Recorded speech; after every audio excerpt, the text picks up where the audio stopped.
Merci Neila, ça me fait plaisir de te retrouver ailleurs. Le monde est petit. J'aurais jamais cru faire avec toi une interview hors pays, à Dubaï. Et le hasard fait bien les choses. Exactement. J'ai vu ta page, je te suis depuis un moment. Pour moi, c'est une fierté parce que j'ai vu je t'ai eu en première année, je vois le progrès, je vois l'évolution, l'ambition. Et surtout en anglais. Au début, elle me disait non, il n'y a pas moyen, un an l'anglais, ça fait 2. Maintenant, je vois le progrès, franchement, je suis fière. Alhamdulillah. Voilà. نروح داخل تلقاي. Inch'Allah, avec plaisir, j'ai hâte. Alors احكي لنا كيفاش انت واش كنتي ديري كاع à part tu enseignais à l'ESA, tu faisais quoi en parallèle? Alors, j'ai toujours été dans l'enseignement. J'ai commencé en 2014-2015. Ouais. Donc j'ai fait à peu près 10 ans d'enseignement. J'étais au début avec l'ambassade des États-Unis en tant que volontaire. Je donnais des cours à l'oral comme ça, coffee conversation. C'était pas vraiment des cours, mais on va dire c'était aider les gens à s'améliorer à l'oral. Parce que les gens, la majorité du temps, ils ne cherchent pas à apprendre la langue, la grammaire, le vocabulaire. C'est important, mais ils te disent non, je veux parler la langue. Mais pour parler cette langue, tu dois passer par certaines étapes que tu ne peux pas cramer. Et donc c'est ce que je faisais au début. Et j'ai travaillé avec plusieurs écoles en Algérie. J'ai travaillé avec Berly, j'ai travaillé avec ILCA, j'ai travaillé avec Berly, c'est ILCA, International Learning Center of Algeria. C'était une école qui avait pour but de recruter que des natifs, mais j'ai fait l'exception. J'ai pu travailler avec 4 ans. Ensuite, j'ai commencé avec l'ESA. J'ai fait 4 ans à l'ESA. J'ai travaillé avec Alexandre Dumas, l'école française en Algérie. Donc j'étais prof avec eux. Et voilà, j'ai toujours travaillé en freelance. Du coup, j'avais pas un contrat. J'ai jamais eu un CDI. Même si à la base... Même avec l'ESA. Même avec l'ESA, c'était un contrat de freelance. Donc je travaillais en tant qu'entrepreneur. C'était pas vraiment... c'était du consulting qu'on faisait. On travaillait par heure avec des horaires plus flexibles. Parfois, on prie pour quelque chose. Donc, je disais toujours, il y a un CDI, je veux la stabilité. Mais une fois, j'ai eu mon CDI et je ne l'ai pas eu avec l'ESA, je l'ai eu avec Alexandre Dumas, l'école française. Il se dit, voilà, c'est la chance de ma vie, je vais travailler avec eux. L'IAD. L'IAD, il y a une seule école en Algérie. J'ai pu décrocher ça. Le jour où je décroche ça, j'ai une chance. Je sors, je signe mon contrat, je signe mon CDI. Et en sortant, je reçois une offre. Et cette offre était à l'étranger. Donc j'avais la possibilité de partir au Qatar. Et c'était pas dans mon domaine. Mais le choix était un peu dur. Donc j'avais vraiment pas prévu de partir. Ni j'avais le plan, ni je me projetais pas. Dès que j'ai signé, j'étais contente. Je reçois l'offre. Le même jour, la même heure. Mais après, ils ne t'ont pas demandé un truc là parce que tu as signé. J'ai signé, ok, mais l'année n'avait pas commencé parce qu'au lieu on signe une année avant, on va dire avant les vacances d'été. Donc je me suis dit, ok, ils ont assez de temps pour recruter une autre personne. C'est pas comme si j'avais des élèves que j'allais laisser à mi-chemin parce que quand même, on a une conscience professionnelle. Avec des élèves, ils ont des examens, je vais juste abandonner mon poste. Non, j'ai jamais fait ça depuis le début de ma carrière. C'est vrai qu'il y a eu parfois des conflits avec certaines écoles où je me retire à l'amiable, mais je sais qu'il y a toujours un remplaçant. Mais là, avoir un CDI, ça veut dire qu'il y a tout un suivi derrière. Il y a une longue procédure pour décrocher ça. En bas, le choix le plus dur, c'est dur à trancher. CDI, stabilité ou la partir. Ou la partir, je suis pas sûre. Parce que c'était une offre mais qui n'était pas solide. Par contre, ça m'ouvrait une porte à l'étranger. Et j'ai jamais cru que balad arabi. Toi, tu voulais toujours... Soit les États-Unis, soit le Canada, soit l'Espagne. Donc même quand je postulais... En plus, tu parles espagnol. Voilà. J'ai jamais postulé un pays arabe ou Moyen-Orient. J'ai jamais pensé à ça. Mais la proposition, tu avais postulé ou là c'était comment? Alors c'est une proposition que j'ai eue par le biais d'une compagnie, d'une multinationale qui est en Algérie. Donc j'ai eu le poste avec eux en Algérie, j'ai commencé à travailler avec eux. Après, comme ils venaient de démarrer la branche en Algérie, c'était un peu le chaos. Rien n'était clair, mon poste n'était pas clair, ce que je devais faire. Donc j'étais là à tout faire, sans avoir de tâches bien définies. Donc ok, j'ai commencé à travailler avec eux. J'avais mis mon CDI de côté du moment que mon CDI commençait en mois de septembre donc tu avais 2024. l'opportunité de revenir. J'avais l'opportunité. Ça, c'est quelque chose que j'avais pas désisté ou j'avais pas renoncé à mon poste. Arrête avec le poste avec les Mais en revenant de Qataris. l'école.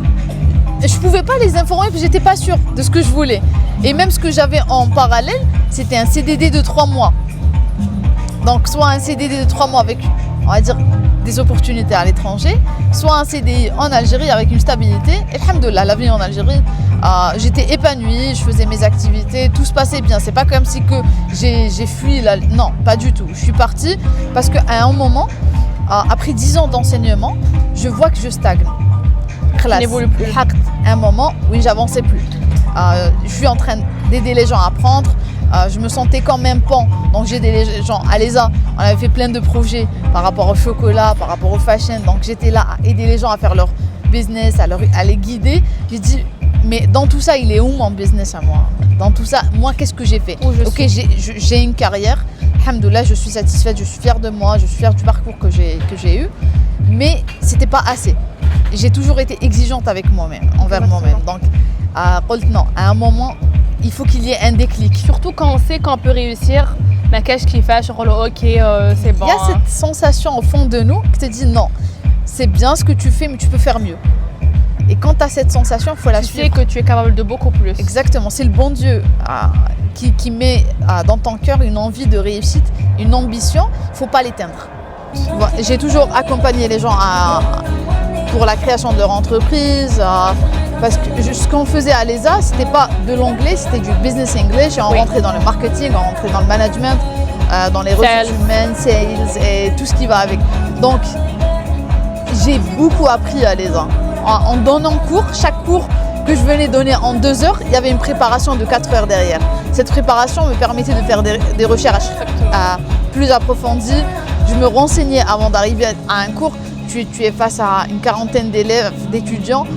Tu ne peux pas juste venir comme ça au hasard. Donc il y a une préparation. Il y a une préparation derrière.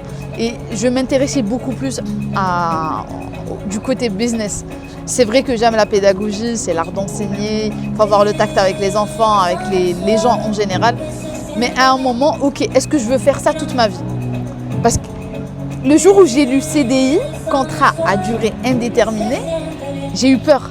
Et je ne veux pas me mettre dans un truc indéterminé.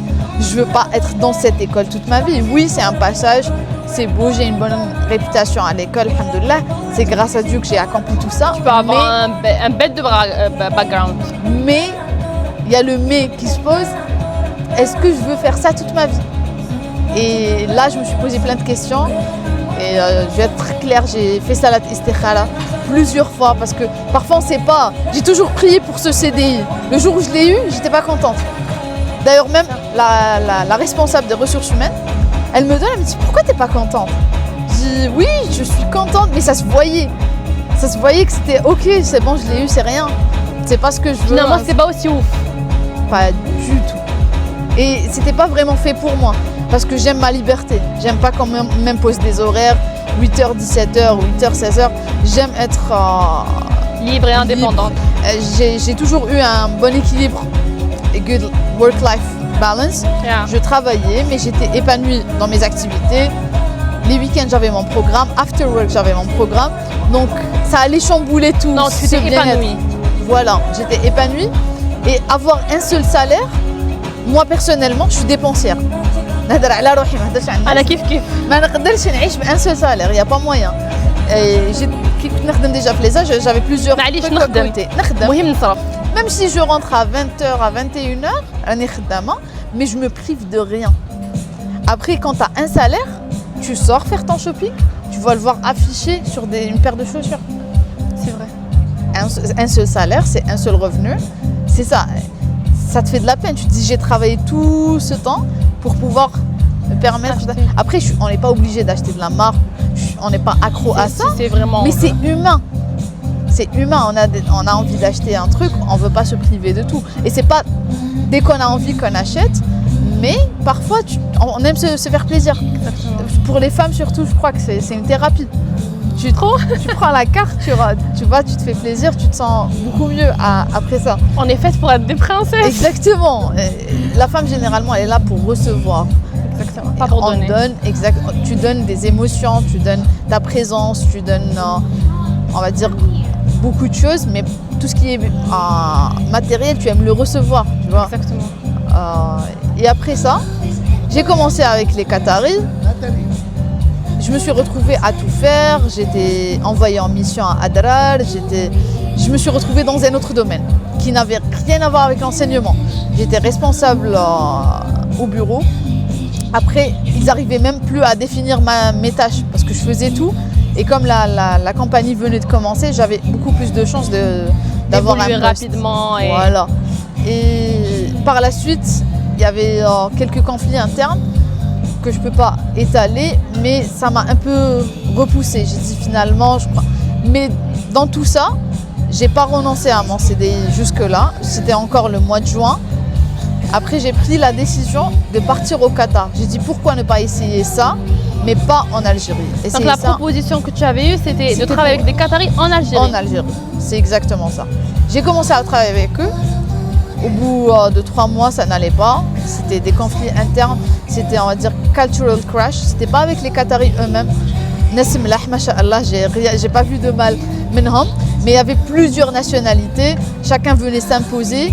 Et tant que mes tâches n'étaient pas définies, c'était pas clair. Mon avenir n'était pas clair.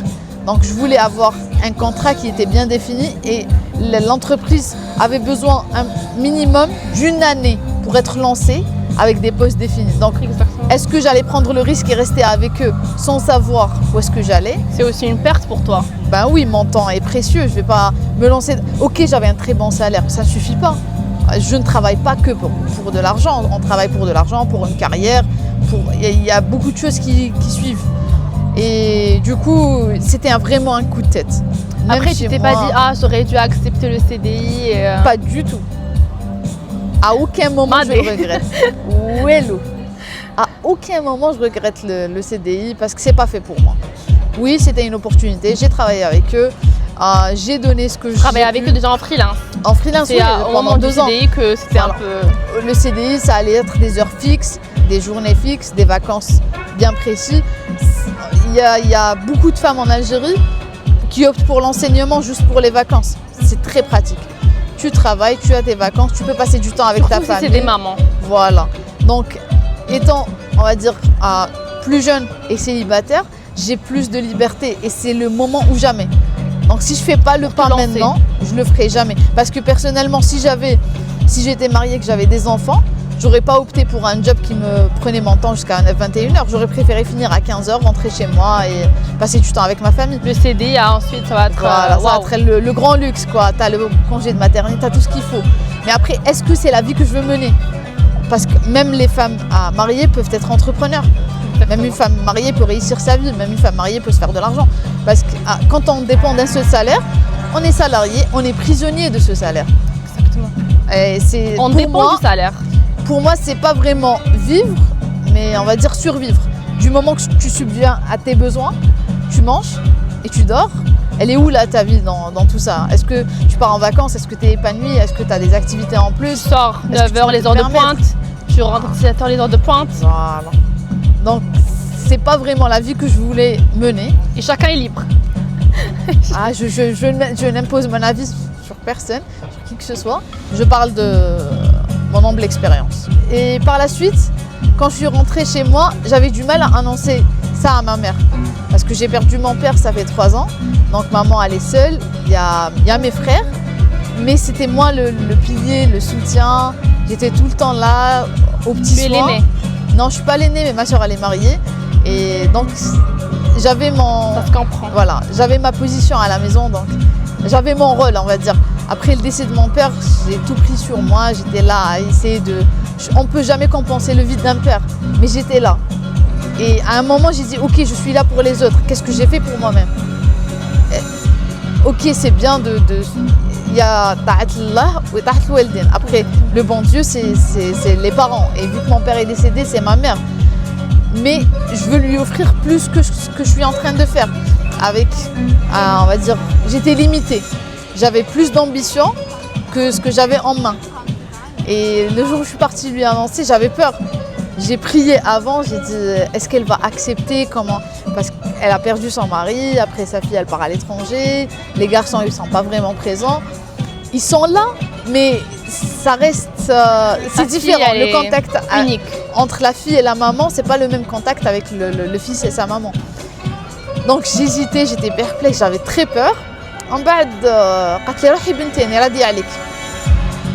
j'étais choquée parce que je m'attendais pas à ça. Je m'attendais à ce que tu vas me laisser seule. الدنيا وما فيها. هذه الكلمة راني راضية عليك. C'est bon, تروحي مهنية. Ça me dit خلاص, D'ailleurs, j'ai parlé avec maman et ma soeur en premier. Et ensuite, après une semaine, j'ai annoncé ça à mes frères. Parce que même pour les frères, c'était un peu... mais pas autant que la sœur et la maman. Pour maman, c'est tout. C'est ce qui compte le plus. Si راهي راضية عليا. ما خممتش directement. روحي بنتي أنا راضية عليك. إن شاء الله ربي يوفقك، الله ينجحك. Et après, je lui dis, je ferai de mon mieux, tu vas venir me rejoindre. Je ferai des allers-retours. C'est pour un meilleur avenir pour moi et pour nous. Pour tout le monde. Je ne fais pas ça que pour moi. Donc, c'était dur, mais elle n'a pas hésité une seconde. Elle l'a dit en une seule phrase. Et j'étais tranquille. C'est bon. 2 semaines après, j'ai fait mes valises et je suis partie. Pourquoi j'ai fait ça aussi vite? Parce que je savais que si j'allais tarder, j'allais renoncer. Parce que même pour moi, c'était dur de laisser maman, ma soeur, mes neveux. Je suis très famille, et très le départ, attachée. C'était comment? Il était dur, très amer. واحد ما يكذب عليك يقول لك ouais tu pars c'est le bonheur. Non, Ghorba, jusqu'à ce que tu commences à vivre ça. À chaque fois que les gens parlaient de Ghorba, je disais ouais ils exagèrent. Mais le jour où tu عيشيها, je vais dire waouh, il faut être al Ghorba. C'est différent. Et les gens ils disent si tu es dans un pays arabe, malakis fi Ghorba. Non. Si tu es loin de chez toi, là qui fait Ghorba, parce que du moment qu'il n'y a pas ta famille, on est on va dire un peuple qui a grandi en famille. On n'est pas un peuple qui a grandi loin de sa famille. Très attaché. Donc tu sépares un membre et tu le mets un... Si, les Gouaouls, oui, à 18 ans tu sors, tu fais ta vie, ils n'ont pas les mêmes notions, les mêmes principes, les mêmes valeurs. Donc pour nous c'est plus dur. Donc le départ il était horrible. C'était que des pleurs, etc. J'arrive au Qatar, j'avais une offre, mais qui n'était pas solide. Je me retrouve sans emploi. Pendant 3 mois. Ah ouais. T'avais fait des économies pour te C'était pas vraiment des économies. Vu que j'avais renoncé à mon poste en Algérie, j'ai eu une indemnité. Du moment que c'était eux les fautifs, avec cette indemnité, j'ai pu démarrer mon projet. Au Qatar. Ça n'existe pas, partir de zéro. Non. Chacun a son zéro.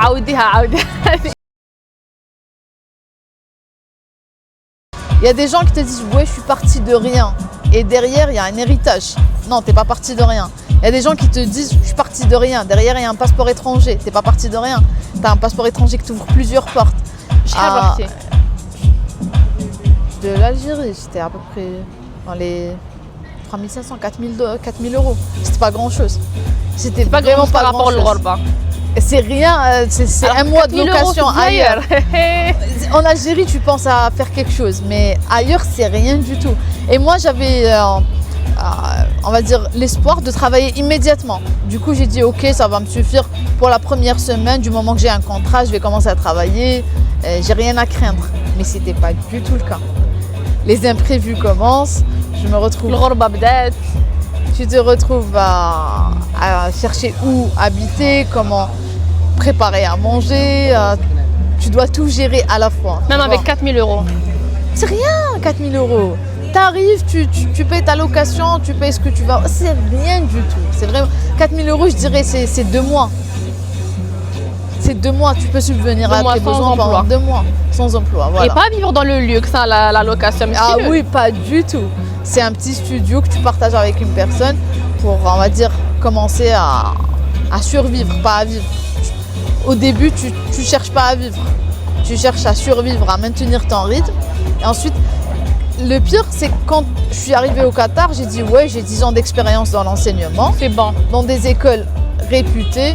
J'ai un diplôme, j'ai fait l'ENS, donc j'ai l'école normale supérieure de l'enseignement. J'arrive en me disant ton diplôme n'est pas reconnu. Je vois mon expérience. À chaque fois que j'arrivais, j'aurais jamais cru que ma nationalité allait poser problème. Et c'est pas parce que je suis algérienne, mais c'est juste que je demandais à enseigner l'anglais alors que j'étais pas natif. Donc la première question, c'est Where are you from? From Algeria. Ok. Yes and no. Tu les vois tiquer, tu vois la réaction. Tu comprends directement. Voilà. Et c'est pas parce que je suis algérienne, c'est parce que les parents, ils sont exigeants. Les parents cherchent à avoir des enseignants natifs, c'est légitime. Ils payent un bras là-bas. Au Qatar, Au Qatar, il y a plein d'expats. Donc, on va dire, les avantages que j'avais en Algérie, je parlais couramment plusieurs langues, j'avais une bonne réputation, j'avais fait un long parcours, j'avais rien une fois arrivé au Qatar. C'est rien du tout. Ni ton diplôme, ni ta carrière. Ta carrière commence le jour où tu vas poser ton pied dans un autre pays. C'est pas ce que tu as avant, parce que ce que tu as avant ne compte pas. Et moi, j'ai commencé à déprimer à un moment et je voyais des gens qui avaient 4 ans, 5 ans au pays, je leur disais mais j'ai 10 ans. Ils disent non, Nawel, tu as 4 jours d'expérience. Si c'est pas possible, j'ai 10 ans d'expérience, je vais pas jeter ça. Non, t'es arrivé il y a une semaine, tu as une semaine d'expérience. Ils me disent ton expérience commence le jour où tu vas mettre ton pied dans un pays. Sauf si par exemple tu travailles, comme moi je travaille avec des Qataris, si j'avais continué avec eux, j'aurais pu compter ce que j'ai fait en Algérie parce que c'est une continuité, tu es en train de construire une carrière, tu commences avec un poste dans un pays et tu es transféré vers une autre filiale ou vers un autre pays et tu continues. Là, tu peux compter sur les multinationales. Donc, si tu travailles dans une multinationale et que tu as un CDI, que tu es transféré dans un autre pays, tu ne commences pas à zéro parce qu'on va te compter ton expérience. Exactement. Mais si tu débarques dans un pays, à chaque fois que je postulais, on me demandait How long have you been in the country? I'm like, I've just got here. Comment on te demande de l'expérience? Mais j'ai besoin de quelqu'un pour avoir cette expérience. J'ai besoin d'une personne qui va me donner la chance. J'étais en train de les défier. Je disais, donnez-moi une classe de 100 personnes. Je peux gérer ça. J'ai pas de problème. Testez-moi. Donnez-moi juste la chance. Juste arriver à l'interview. On n'arrive pas à ça. Donc c'était ça. J'aurais jamais cru. Parce que je me disais, balad musulman. J'avais pas envie de partir au Moyen-Orient. Mais j'ai toujours le balad musulman. Je me dis, au moins un pays où ما تحسيش في الغربة. كي تصومي الناس صايمة. كي تمشي تسمعي الاذان t'es pas dépaysé carrément tu vois ما تقعديش تحوسي وين ناكل حلال وين ما ناكلش parce que tout est halal dans des pays pareils alors que les gens galèrent en Europe. Après est-ce que ça vaut le coup ou pas donc j'ai testé ça pendant 3 mois presque 4 mois au Qatar. J'ai postulé ça n'avait pas abouti. À un moment j'étais là sachant qu'en Algérie avec ton CV, tu aurais pu... J'ai jamais eu à envoyer mon CV, c'était juste des recommandations et je pars, l'interview dure 10-15 minutes, s'ils veulent me tester, ils me testent, mais tout allait bien. Sans plus. Voilà, sans plus. Parce que quand même, au début j'ai galéré, oui, quand j'étais étudiante et que je cherchais un travail, parce que c'était les débuts. Mais après 5 ans, 6 ans, 7 ans, 8 ans d'expérience, tu n'as plus besoin de convaincre les gens parce qu'il y a ton travail, ils peuvent demander, il y a du bouche à oreille. Exactement, et le bouche à oreille, ça marche très bien, c'est le meilleur marketing. Exactement, ça reste le meilleur marketing. Tu as beau faire des pubs, en Algérie j'avais même lancé une petite école à un moment, c'était juste avant Covid, après fermeture de toutes les écoles, j'ai arrêté. Donc j'ai un peu touché à tout, mais à l'étranger tu redémarres à zéro. On va dire moins que le zéro. Ça dépend de qui tu connais. Si tu pars, il y a des gens qui se font accueillir par de la famille. Il y a des gens qui ont le support financier. Même quand il y a la famille, ils peuvent les lâcher. Hein. Non, c'est tout le monde qui te lâche ailleurs. Une fois arrivé ailleurs. Non, une fois ailleurs. Alhamdoulilah, j'ai eu des gens qui m'ont soutenu de A à Z, qui m'ont pas lâché même à l'étranger. Donc oui, Rabbi subhanahu wa ta'ala nas fi tariqi li aounouni. Et j'aurais jamais cru même, ce n'était pas minhum. Mais ils étaient là à me soutenir, à dire voilà, où je حقيتي, on est là. Si c'était à refaire, je referai le même parcours. Oui, parce que j'ai beaucoup appris. Et parfois, si on passe pas par la galère, on ne peut pas profiter de ce qu'on a. Un prof à l'ESA, il nous a dit qu'il faut aimer la souffrance de la vie. Parce que c'est ce qui vous construit vraiment. entièrement d'accord. Parce que tout ce que j'ai vécu, ça m'a permis de devenir une meilleure personne, ça m'a permis d'être plus sage. J'ai appris la patience. Le ghurba t'almek la patience. T'almek billi, tu te réveilles pas et tu as tout en face de toi. Tu apprends qu'il y a une galère, tu apprends qu'il y a des sacrifices. Le premier sacrifice, c'est la distance. Des amis, de la famille, tes proches, il n'y a personne. Donc tu es là. Nous, personnellement, je rentrais en Algérie, je finissais mon travail parfois à 18h, parfois à 20h. Je mange, je parle à personne, je m'enferme dans ma chambre. Maintenant, c'est le grand luxe. Si je rentre chez moi, je trouve des gens et que j'arrive à discuter. Les moments que j'évitais, c'est les moments que je souhaite avoir maintenant. Mais si menjouzouch ala hadik, la face, t'as la souffrance, t'as la galère, tu peux pas dire que tu as réussi. Exactement. Comment dire que tu as réussi ta vie si tout est prêt pour toi? Et je le dis, je le redis, on ne démarre pas du même zéro. Chacun a son zéro. Chacun a son zéro. Même tu as démarré pour 4 000 euros. Et c'était pas un zéro. C'était pas un zéro. 4 000 euros, c'est rien. C'est rien. C'est rien. C'est un mois et s'assurer d'avoir un job juste après. Et moi, c'est ce que je prévoyais parce que j'avais quand même un bagage, une carrière. J'ai dit, j'arrive, c'est facile. Et je suis arrivée en mois de juillet. Du coup, j'ai dit juillet, août, septembre, je vais commencer à enseigner. C'est facile. Septembre, c'est le maximum. Hein. En 3 mois, 4 mois, je n'ai eu aucun entretien pour l'enseignement. Alors que tu as 10 ans. J'ai postulé peut-être 150 fois. Et après, vu que j'étais en pleine galère, j'avais décidé de rentrer en Algérie. Je me dis c'est bon, ça marche pas, c'est une expérience. Et j'avais désisté à mon CDI. Du coup, j'avais renoncé à mon CDI. Donc, je rentre en Algérie, comme si j'avais passé des vacances. Je rentre comme si de rien n'était, tu vois. Après, comment tu as atterri ici? Une amie à moi. Et c'est pour ça que je t'ai dit, Rabbi hatlak nas sur ton chemin. Au moment où tu t'y attends le mois, tu te dis c'est bon, classe, tout est fermé, les portes sont fermées. Une amie à moi, elle m'a proposé de venir ici. Elle m'a dit tu viens, je vais t'aider, tu vas finir par trouver un job, je suis sûre et certaine. Elle m'a dit ici Dubaï ça bouge, c'est pas comme le Qatar. Le Qatar c'est très petit, c'est une ville qu'on peut faire en 3 jours, même moins. Et tout ferme à 19h, ils sont très conservateurs. J'étais à Doha. J'étais à Doha, entre Doha et Lusail, c'est la petite ville, là où ils ont fait la Coupe du Monde. Donc, oui, c'est beau le Qatar, c'est luxueux, c'est un pays très très riche pour les riches. Mais il y a peu d'opportunités et le marché du travail, il est très lent. Et même ma copine qui avait un autre diplôme, qui était journaliste, elle n'avait pas trouvé... Ils ne sont pas dans le besoin. Ils prennent leur temps. Même s'ils sont dans le besoin, on va dire ils favorisent les autres nationalités. Et quand je dis ils favorisent les autres nationalités, je parle des Britanniques, des Américains, des Français. Un Français, les Britanniques. Un Français, que ce soit au Qatar ou à Dubaï, il a beaucoup, on va dire 10 fois plus de chances qu'un Algérien. C'est juste le passeport qui compte. C'est pour ça que si un Algérien réussit, c'est que c'est vraiment un combattant. On ne réussit pas d'une façon facile.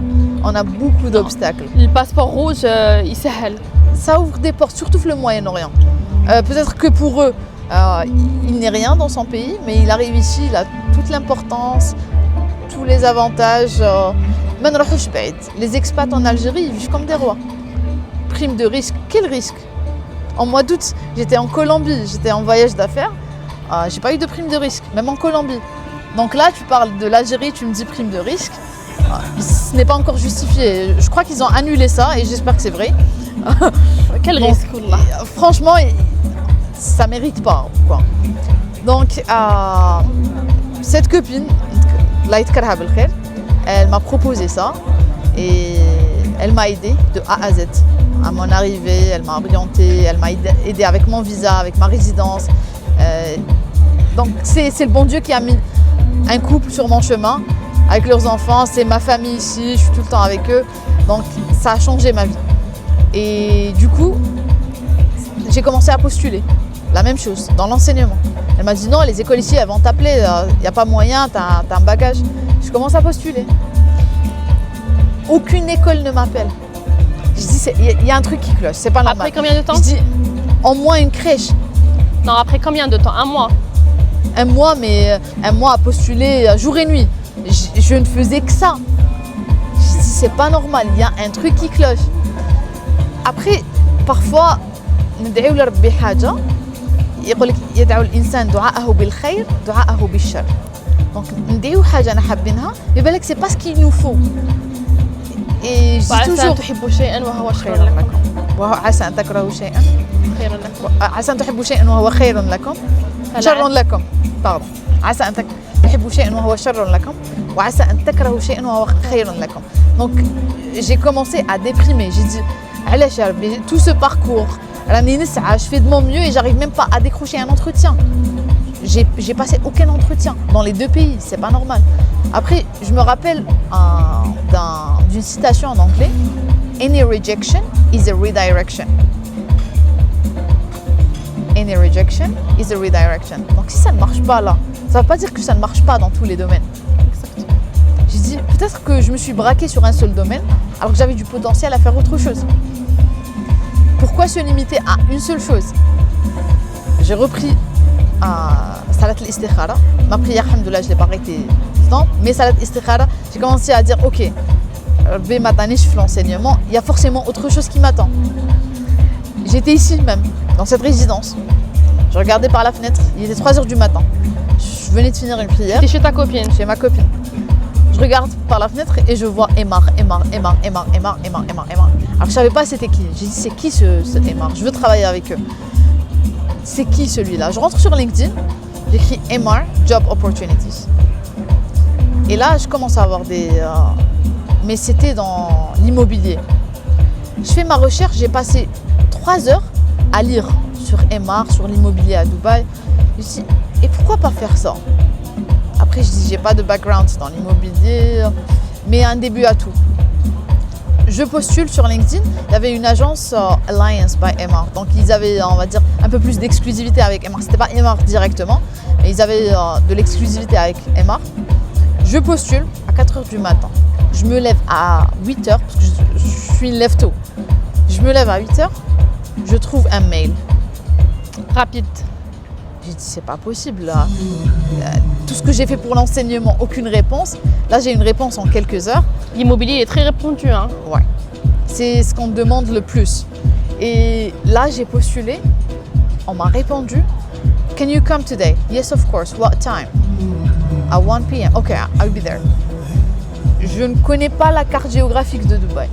Je ne savais pas où j'étais exactement, où est-ce que j'allais partir. Et après, j'ai juste lu pendant les 3 heures que j'avais sur l'immobilier à Dubaï. Alhamdoulilah, j'ai les langues. L'anglais, le français, l'espagnol et l'arabe. C'est exactement le profil qu'ils cherchaient. Après, ils m'ont dit, vous venez d'arriver à Dubaï. Vous ne connaissez pas Dubaï. Pourquoi est-ce qu'on va vous... J'ai dit, donnez-moi un mois. Donnez-moi un mois. J'apprends très vite.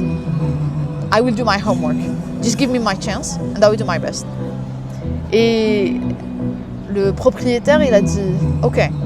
Bon, l'entretien a duré presque 2 heures. Ils m'ont posé des questions, on va dire, en général. C'était pas vraiment les détails de l'immobilier. Parce que l'immobilier ne nécessite pas un certain parcours ou un certain diplôme. Ça nécessite les langues, parce qu'on a besoin de communiquer. Négociation. Les négociations et le bon tact avec les gens. Parfois, ok, on a les langues, mais on ne sait pas s'y prendre. On ne sait pas parler aux gens. Et on va avoir affaire à des clients qui viennent du monde entier. Très une ville cosmopolitaine. Il y a des gens différents. Tu as affaire à un Chinois, un Tu peux avoir des clients qui peuvent changer d'avis juste pour un petit papier. Les détails. J'ai eu des clients, j'aime pas la porte de la cuisine, elle est de ce côté. Il y a, par exemple, pour les... il y a certains gens qui ont une religion où la direction des toilettes doit avoir une certaine direction, le vastu, pour les Indiens. Et du coup, tu as des détails, les médias, je suis belle. Tu te dis non, c'est pas possible. Et ils peuvent refuser à cause de ça. Tu as le chèque en main. Wallah, tu as le chèque en main. Il est sur le point de signer, il te dit non. Ah, j'ai pas vu ce détail. Ah, je vais pas signer. et il renonce. Donc parfois tu te sens si proche. وحنا نخمو في لا كوميسيون نخمو Ah كيفاش là c'est bon, la commission صرفتها ماشي. Dans ma tête c'est bon, elle a été dépensée. Et du coup, j'ai eu le premier entretien, je suis recrutée. J'étais surexcitée. What about the salary? Salary? There is no salary. How? How come? It's commission based. C'est basé sur des commissions. Donc si on vend, on a une commission. Si on ne vend pas, on n'a pas de commission, on n'a pas de salaire. Et du coup, j'ai compris pourquoi on m'avait appelé aussi vite. Parce qu'ils perdent rien. Ils recrutent des gens. Les gens, ils sont là à appeler toute la journée ou à se déplacer, faire des viewings, etc. Et l'entreprise... Même le déplacement, c'est par... Rien. Ni déplacement, ni puce téléphonique, ni rien du tout. C'est juste toi, tu es là. On te donne des leads. Et c'est pas des fresh leads. Un lead, c'est quelqu'un qui a vu une pub et qui s'est enregistré sur le système pour demander des renseignements. Donc tu appelles 1000 personnes pour tomber sur un potentiel acheteur qui change d'avis pour la direction des toilettes. C'est hyper dur. Après j'ai dit ok, j'ai essayé le premier mois. Après c'est pas facile. Comment je vais payer mon loyer, comment je vais manger. J'étais en train de dépenser et واحد ما يجي يكذب عليك يقول لك غير تلحق tu vas faire un deal et ta vie va changer. Donc oui, il y a un cas sur 5 millions qui se fait un deal غير يلحق. Il y a des cas, des exceptions. Mais l'exception ne fait pas la règle. Exactement. C'est la chance. J'ai commencé, j'ai dit c'est pas possible, la galère. Je travaillais à La Palme, c'est loin du downtown. J'arrivais pas à me déplacer, le métro. Mois de novembre, je check mes pas effectués par mois. Et j'ai toujours la capture d'écran que je vais te partager après. Je fais 146 km, une moyenne de 12-14 km par jour, sans parler des week-ends, parce que les week-ends je ne travaillais pas. Tu as maigri. Oui, j'avais maigri et je marchais beaucoup parce que les taxis c'est cher. C'est extrêmement cher. C'est excessivement cher. Les taxis, عندهم شي logique là هنا في Non, دبي. الصباح رحت من بزنس باي Palme Jumeirah Et normalement. c'est là où je travaillais. Et du coup, je faisais ce parcours. Aller-retour 130 dirhams. 130, il faut leur dire en euros. 130 c'est À 30 euros. énorme. حنا en dinar. نزيدو نضربو فوق 26. كي لحقت au début يكون عندك هذاك لو فيس تاع tu convertis tout. كي تلحقي tu convertis tout. وين تدخلي سوبرات tu convertis, le cosmétique tu convertis. Je dis. قلبك يوجعك. Après حبست. Donc je convertis plus parce que ça n'a rien à voir. C'est pas le même pouvoir d'achat. Tu veux aller en vacances l'Israël, tu peux convertir. Voilà, là tu convertis. Mais qui te donne les supérettes, tu commences à convertir. En plus, c'est illogique. Par exemple, la nourriture, que ce soit à Dubaï ou au Qatar, c'est pas cher. Les courses, Oui. c'est pas cher. Ce qui est cher, c'est le loyer et les transports. Donc, si on arrive à démarrer avec un budget pour le loyer et les transports, la nourriture, c'est pas ce qui compte le Non, plus. c'est vraiment pas Donc, cher. c'est pas si cher que ça. Je peux dépenser 100 € par mois. 400 dirhams plus. Si tu es vraiment minimaliste. 500. Minimaliste, 500. 600 dirhams par mois. à peu près. 150 €. Non, plus. Ici à Dubaï, au Qatar, pour la nourriture et les transports, tu as besoin de 500 €.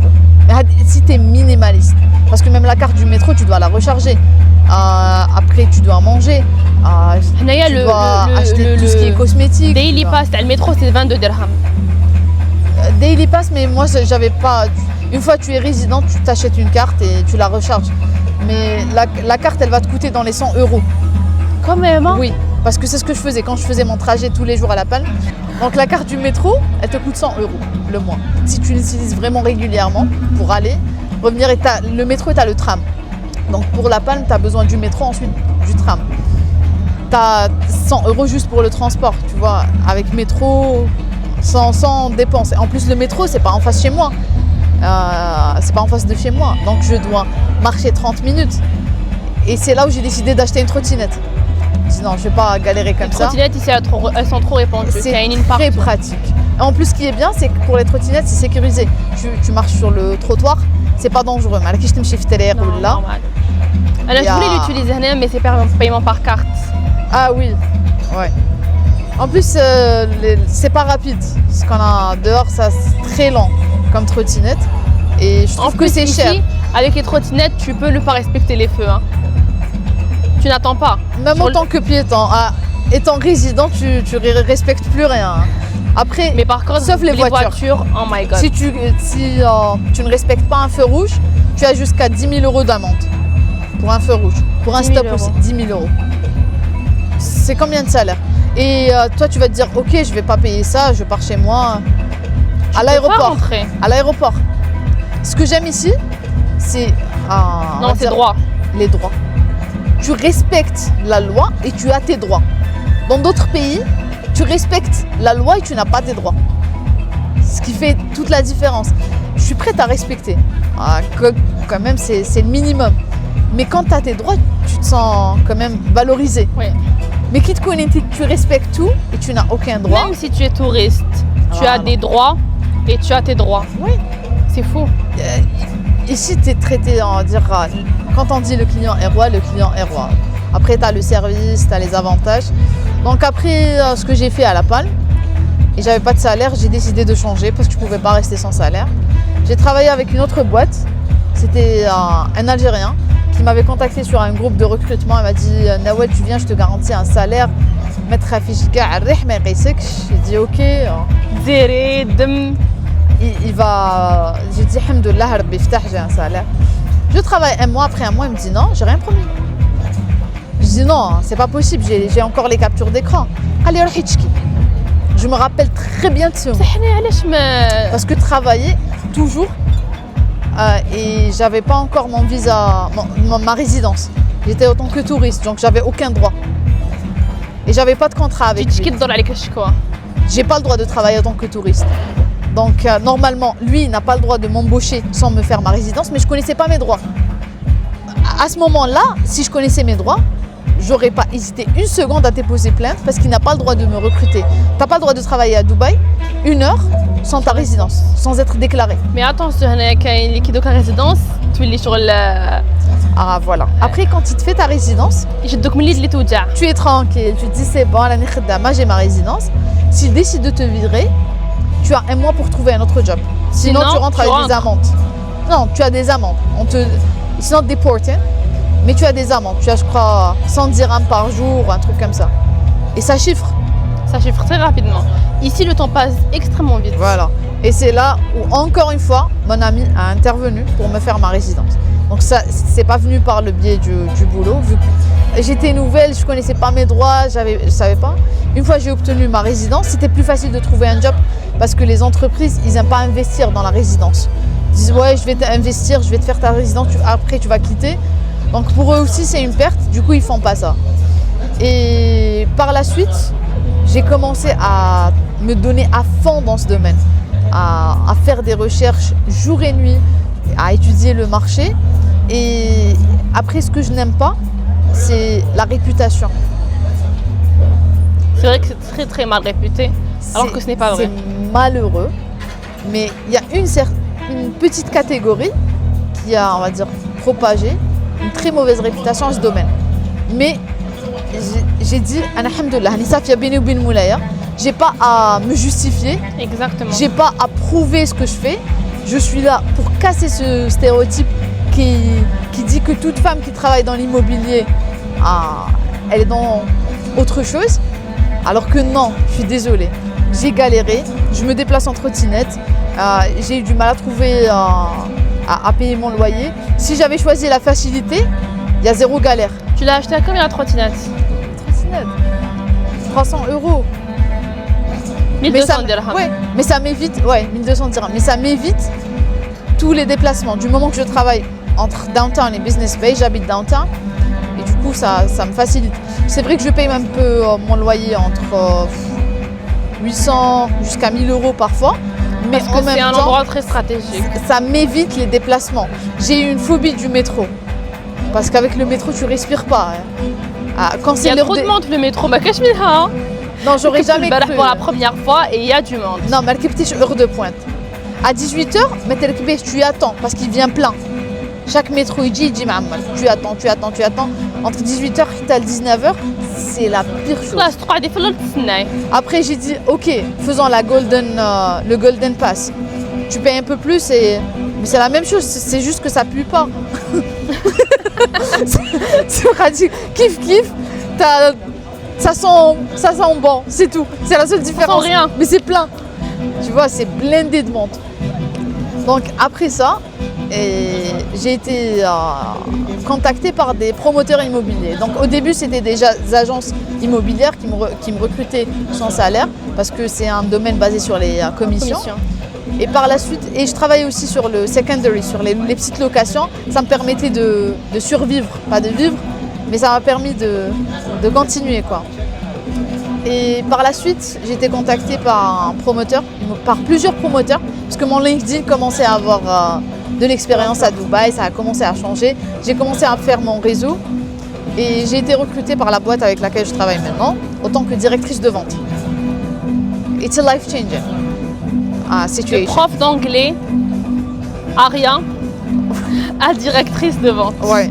Et avant d'être directrice de vente, prof d'anglais, ensuite j'ai travaillé avec les Qataris en tant qu'office manager. Après j'ai cherché du boulot et j'ai rien trouvé.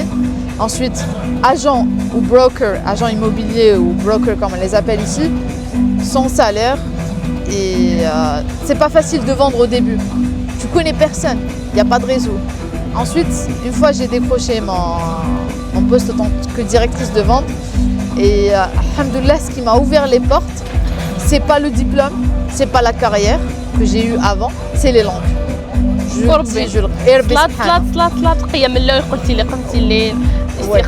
Alhamdoulilah ya Rabbi, je tiens ma prière depuis toute jeune, sans mentionner ce qu'on fait pour le bon Dieu. J'aime pas étaler ce que je fais pour le bon Dieu, ça c'est la foi, c'est dans le cœur. C'est pas un truc c'est bien de connaître pieuse, mais t'as pas à prouver ça aux gens. Exactement. Ta relation entre toi et le bon Dieu. Tu n'as pas à t'étaler. Je sais une seule chose, que le bon Dieu ne m'a pas lâché une seconde.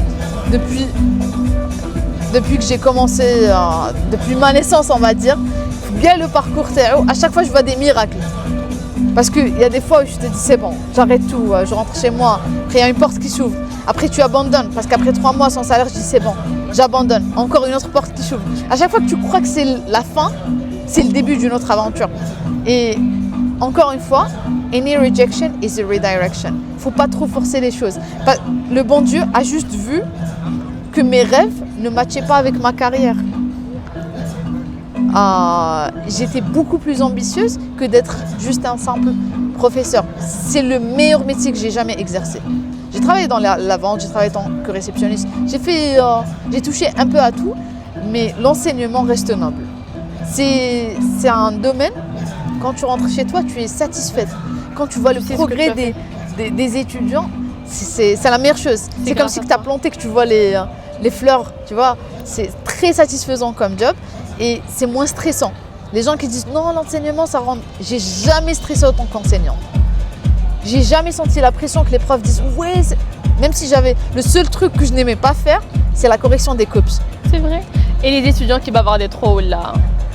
Juste, j'aimais le respect mutuel. J'étais très cool en tant que prof, j'étais pas la prof hyper stricte. Mais en même temps, il y a un minimum de respect. Quand ce respect n'est pas présent, je dois rappeler l'étudiant à l'ordre, c'est tout. Mais ce qui était vraiment dur pour moi, c'était de renoncer à cette passion. Parce que ça reste ma passion. Après, j'ai trouvé un terrain, un middle ground. J'ai pu faire l'immobilier pendant la semaine. Et chaque week-end, je donnais des cours particuliers. Et en fin de journée, quand je rentre chez moi, j'ai gardé contact avec mes étudiants, on va dire mes élèves que j'avais en Algérie. Ce n'était pas des écoles, mais c'était des cours particuliers. Et du coup, je leur donnais cours en ligne. Et ça me permettait d'exercer aussi ma passion et de travailler pour mon futur. Donc jusqu'à présent, je ne considère pas que je suis que j'ai atteint la réussite ou on va dire le pic. Je suis juste à la première étape. Et j'aimerais bien te revoir dans une année pour voir le progrès. Parce que tu vas voir mon progrès, je vais voir ton progrès. Voilà. Je vais voir où est-ce que tu en es avec ton projet ESATalk. C'est très bien. Ça donne, on va dire, de l'espoir et ça motive les gens.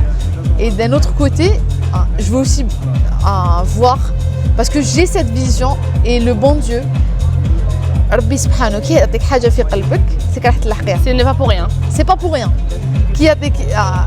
when there is a will, there is a way. Donc si le bon Dieu attaque l'irada باش ديري حاجة, il y a quelque chose derrière. Il faut juste écouter. نقولوا من داك راني ندعي لربي سبحانه ماهوش يستجيب. وبالك هو استجاب وحنا ماناش نسمعوا. صح. Parce que الاستجابة تاعو c'est pas toujours dans ce qu'on veut, mais dans ce qui est bien pour nous. أنا كنت ندعي ربي سبحانه باش نلقاو un poste en tant que prof, etc. Mais ربي استجاب لي. خطرات يستجيب لك بأسباب. يبعثك لهادي, بعدين يبعثك لهادي, بعدين يبعثك لهادي, باش من بعد يبعثك لمن حبيتي. Et il te donne plus que ce que tu imagines. God's plans are always the best. Like no matter what you are trying to do, just try to listen. Il faut pas hésiter à écouter son cœur, parce que ce qu'il y a dans le cœur, c'est Rabbi Subhanahu li yadehulek. Trust your gut. Quand le bon Dieu te donne t'ouvre une petite porte, il faut bien écouter. Parce qu'au début, j'ai déprimé. J'ai dit, Subhanallah, je fais rien de mal.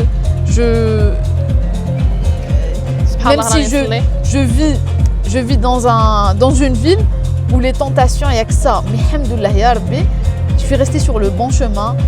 Et je sais que je suis venue pour une carrière. Je ne suis pas venue pour autre chose. Donc, j'ai même pas pensé à autre chose. Mais j'ai dit, c'est pas possible, j'arrive pas. Mais Rabbi Subhanahu halli bab wahed ukhra qui est 10 000 fois mieux que ce que je faisais avant. Pour l'instant, j'ai pas encore récolté les fruits de mon travail, mais je sais que ça va venir. Tu es là depuis 1 an et demi. Ce n'est que le début. Ce n'est que le début. Vraiment, ce n'est que le début. Les gens, ils peuvent rester ici 10 ans ou ils prennent CDI. Voilà. Ou la CDD.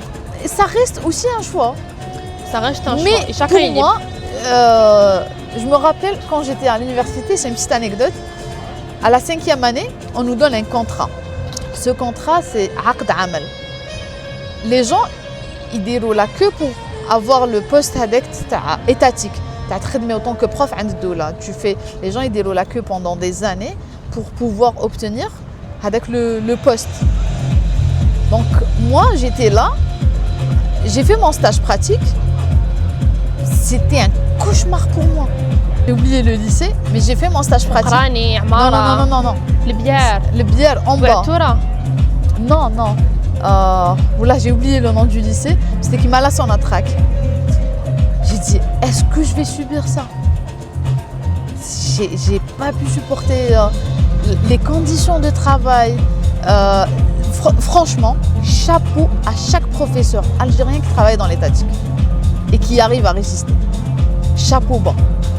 15 jours, non, c'est dur. On sait que l'enseignement est dur, mais qui relève c'est avec le domaine où tu as des classes, tu as beaucoup d'élèves. C'est vraiment dur. Tu as un programme à suivre, tu dois rattraper le retard. Les conditions ne sont pas faciles pour les professeurs. Et tout le monde le sait. Quand un jeune ou un étudiant ou en fait, on a déjà une école supérieure, c'est déjà un privilège, pour être très honnête. Mais quand on a un عندك, on dit que Nawal, je veux venir. Ici à Dubaï, j'encourage les gens à venir. Mais comment? Mais je dis que oui, la vie rose. Non. Autant qu'étudiant, déjà, d'abord il faut avoir de quoi commencer. L'idéal serait d'avoir un poste pour s'assurer d'avoir un salaire.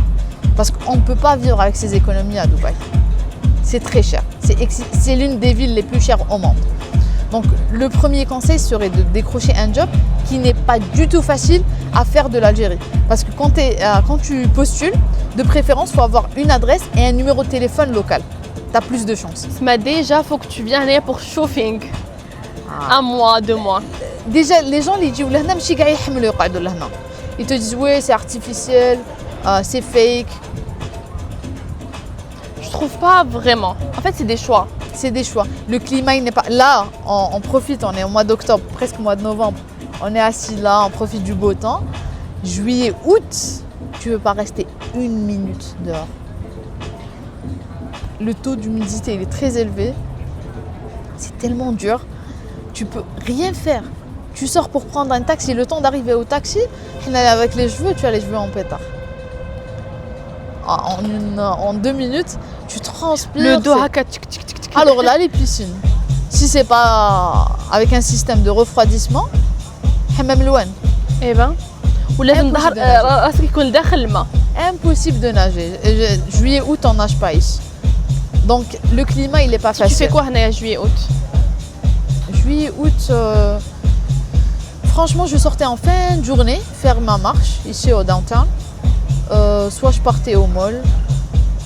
Tu peux faire des activités. Il y a les restos, mais c'est pas vraiment la plage ou les loisirs, c'est pas ça. C'est pas du tout ça. D'ailleurs, même les endroits, les espaces, les jardins, par exemple, Miracle Garden, Ils ferment. comment il s'appelle? Ils ferment.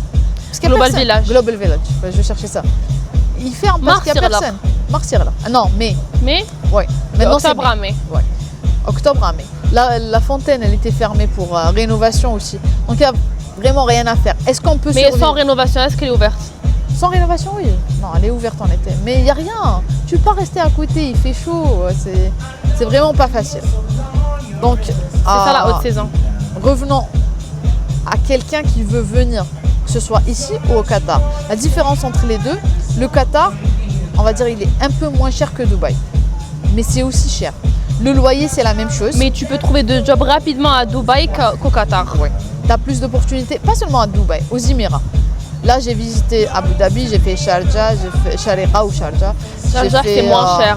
Al Ain. C'est extrêmement moins cher. J'ai fait Ajman. J'ai visité les Émirats. Je crois que Sharjah et j'ai tout Ajman visité. هنايا معروفين. C'est beaucoup moins cher. Donc, les Émirats, tu as beaucoup plus d'opportunités de travail et d'évolution. Ce qu'on peut faire en une année ici, on peut le faire en 5 ans en Europe. Par contre, après 5 ans en Europe, tu as un passeport. Après 20 ans aux Émirats, tu n'as rien. Tu es toujours un invité. Toujours, même si tu es marié Rien. avec un émirat. Même le quand tu ولدي avec le Global Village, j'avais وحده من السودان. C'était la maman avec ses deux filles. قعدنا انا كنت قاعده عييت بدينا نقصروا. قالت لي جو سوي لا دوبي 45 ans. قالت لي هذه بنتي اللي كتشوفيها كاينه فوقها كبيره مزوجه. كاع ولادي هنايا ولدتهم هنايا وراجلي يخدم هنايا. ما كاش لا ناسيوناليتي. ما تحلميش بها. Mais après, tu te dis, est-ce que c'est nécessaire d'avoir cette nationalité? Quand tu as tous les avantages qu'un Émirati a, mis à part, on va dire, le visa pour l'Europe ou l'étranger. Mais une fois que tu as une stabilité, tu as une entreprise, tu demandes n'importe quel visa, tu l'obtiens parce qu'ils voient où tu habites. C'est Ce illogique. que tu fais. C'est illogique d'habiter ici et d'avoir un compte bancaire blindé et une entreprise et de quitter pour partir en Europe. Est-ce que tu trouves C'est l'inverse. que c'est facile ici de faire de l'argent? Très facile. Mais très facile de le perdre aussi. Et c'est une question de temps. Hein. C'est très facile d'avoir de l'argent et c'est très facile de le perdre. Donc tu peux te faire de l'argent en un rien de temps, comme tu peux perdre ton argent en un rien de temps. Si je te demande, qu'est-ce que pour toi l'argent? Il y a deux types. Il y a l'argent pour survivre et l'argent pour vivre. Donc si c'est tu quittes ton pays, tu laisses ta famille, tu laisses tes proches, tu déprimes juste pour avoir un salaire, dormir et rebelote, reviens chez toi. On ne quitte pas pour ça. En plus, je suis nationaliste. Il n'y a pas moyen. Je dis non, j'aime pas. Non, j'aime l'Algérie. Et tu étais très bien, J'étais très bien, alhamdoulilah ya Rabbi. Et j'ai aussi donné. Parce qu'il y a des gens qui disent non, vous êtes ingrat, vous avez fait des études. Non, j'ai fait mes études et j'ai fait 10 ans d'expérience en Algérie. Donc j'ai donné cours, j'ai enseigné plusieurs générations, même si je suis jeune, mais j'ai enseigné plusieurs générations. Donc oui, revenons pour ne pas sauter du coq à l'âne, il y a deux types d'argent. Donc si on quitte, c'est pour la bonne cause. Généralement, personnellement, d'après moi, je quitte pour être entrepreneur. C'est vrai que maintenant, je travaille, j'ai un salaire, mais je fais aussi de l'entrepreneuriat et je suis consultante immobilière. Donc je fais les deux. Je suis en freelance et je suis contractuelle en même temps. Je ne vais pas me limiter qu'à un seul salaire. Je ne suis pas partie loin de chez moi pour avoir un salaire, dormir et rebelote. Donc c'est vrai que le niveau de vie, la qualité de vie n'est pas la même. Moi personnellement, là si on me propose d'être enseignante, après une année ici dans l'immobilier, 1 an et demi. Dans l'immobilier, je dirais non.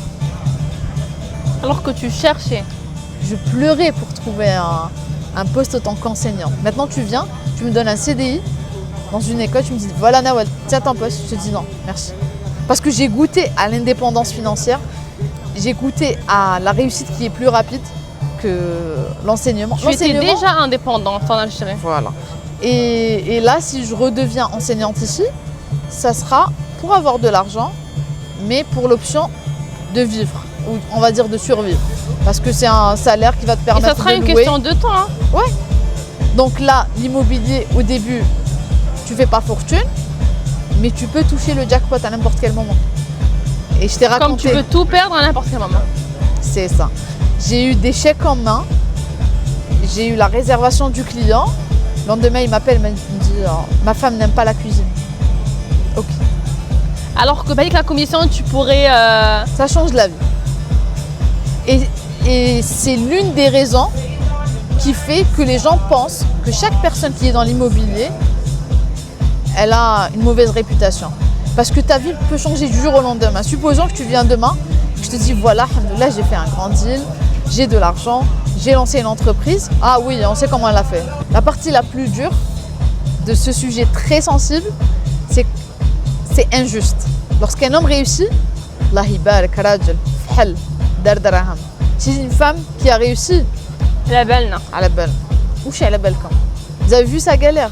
Vous avez vu par quoi elle est passée? Ne jugez jamais. On a parlé avant ça et tu sais par quoi je suis passée. Je peux pas tout étaler, mais tu sais très bien ce que j'ai vécu. Donc, j'ai pas à me justifier parce que je n'ai rien fait pour me justifier. Mais par contre, c'est très triste de juger toute une catégorie. La dernière fois, c'est très récent. J'étais en Algérie pour un petit événement, pour une semaine. Et je croise un vieux collègue, un ancien collègue à moi.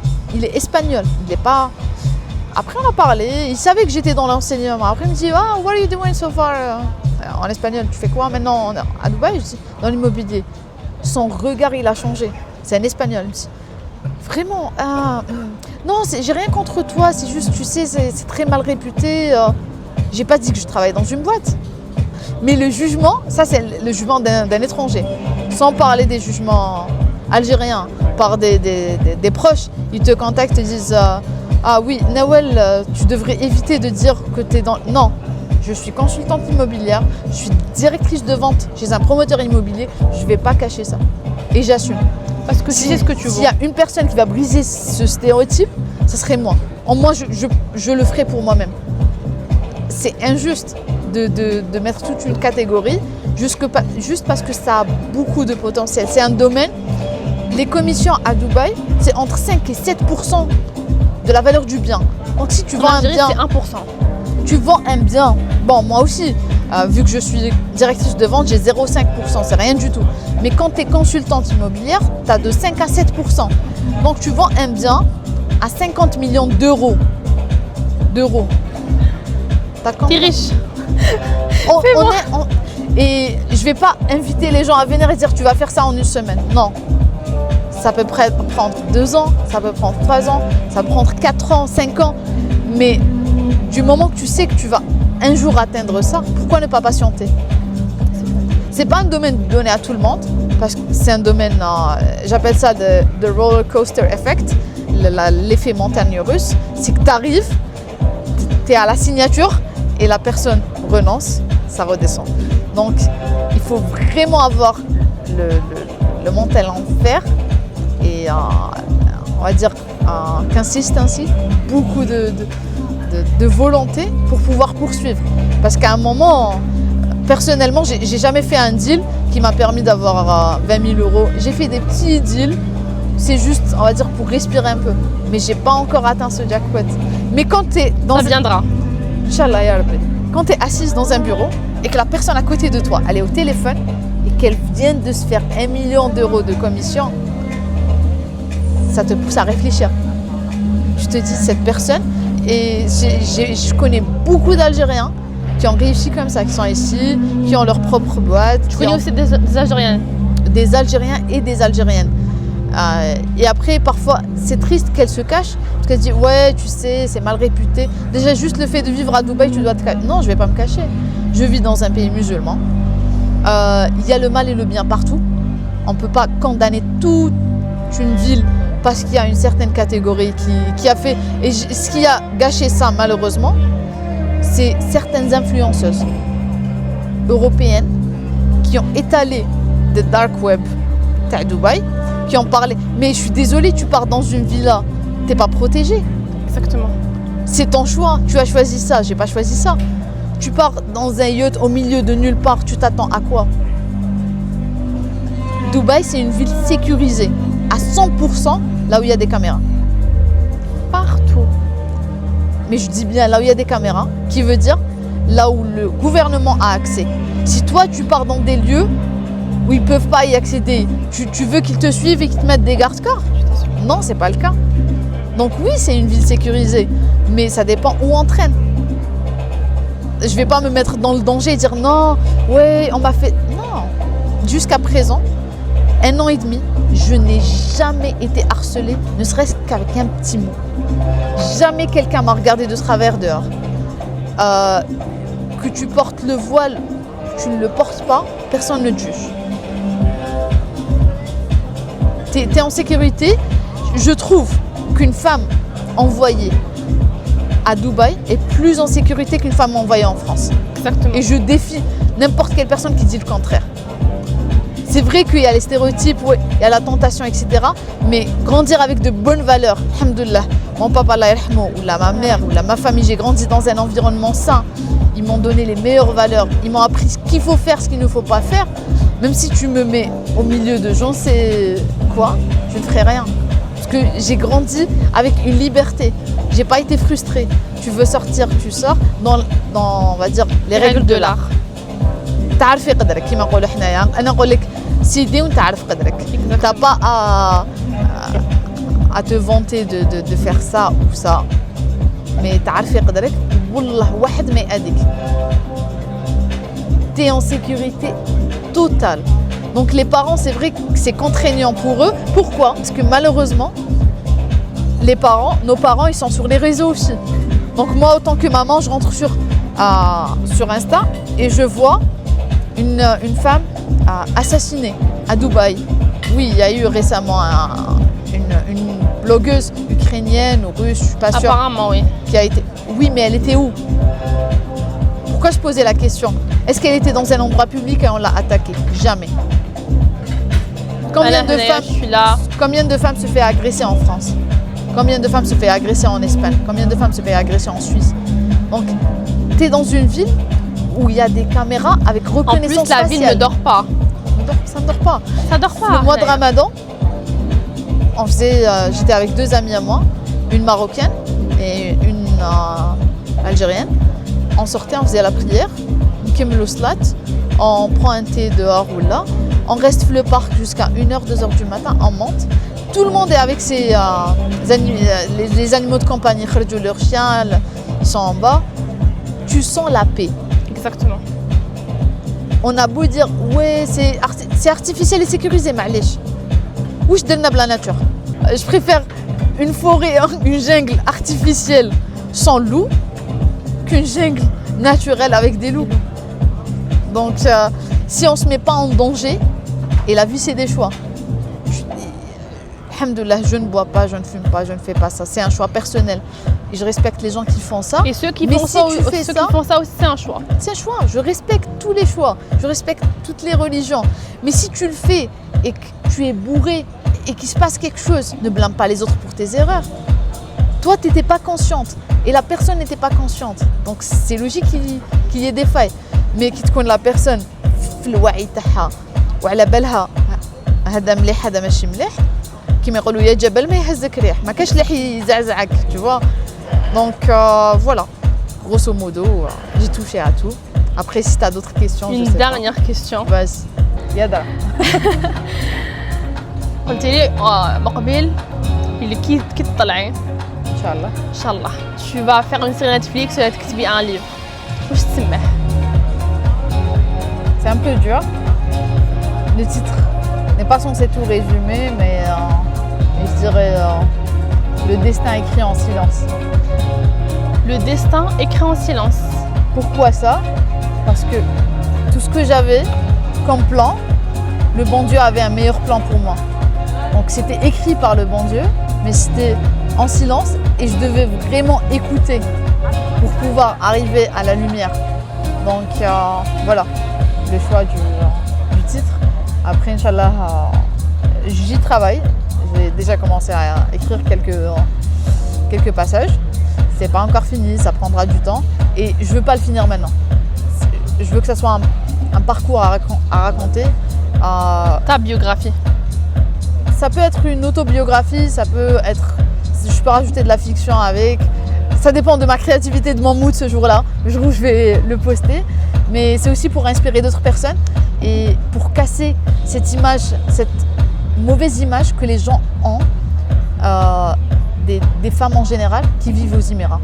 Non, je suis désolée, je vis à Dubaï, je l'assume et je ne suis pas comme certaines. Donc ne me mettez pas dans une case. Et chacune a fait son choix. Chacune a fait son choix, mais la pire chose est de généraliser tout. Exactement. Le pire, c'est que partout, maintenant, parce que certaines youtubeuses, ou on va dire influenceuses, moi je suis encore avec YouTube, certaines influenceuses, ce qu'elles postent, c'est pas vraiment la réalité. Exactement. C'est peut-être 1% de la réalité.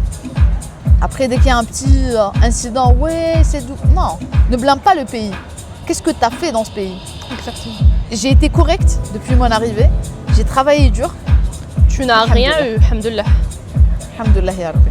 Bien au contraire, là où tu marches, tu entends l'Eden. Ramadan, تحسب شوية بريحة Ramadan parce que ça reste un pays musulman. Après, que ce soit Dubaï ou Qatar, ça reste une fierté pour moi, autant que musulmane, de voir des pays musulmans ناجحين هكذا. Parce que l'islam, qui جا الحضارة الإسلامية كانت حضارة إسلامية. Et à un moment, ils ont commencé à coller des étiquettes à tout ce qui est musulman et mal, quoi. Mais là, ils ont vraiment corrigé l'image. Quand on voit leur pays, leur développement, leur respect à la femme, alhamdoulilah. Et tout ça est déjà écrit. L'islam, des siècles avant. C'est juste qu'ils sont en train de réanimer cette image qui est une fierté pour moi. Donc voilà. Merci beaucoup. Avec plaisir. Merci. Ça m'a fait énormément plaisir. Oh, je peux pas dire pour l'invitation parce qu'on s'est invité. Voilà, on s'est invité, exactement. J'ai vu que tu étais là, j'étais vraiment contente. J'aurais jamais cru faire un podcast comme ça. Moi aussi. Et, Vraiment. Vraiment contente et je suis fière de toi. Et je te souhaite une bonne continuation. Toi aussi. Et sache que je vois en toi une lumière. Il faut juste écouter. Ne lâche pas. Ce que tu as dans tes yeux, ce qui brille dans tes yeux, ça veut dire que ça va venir. Il faut juste écouter et poursuivre. Ne lâche pas au premier obstacle.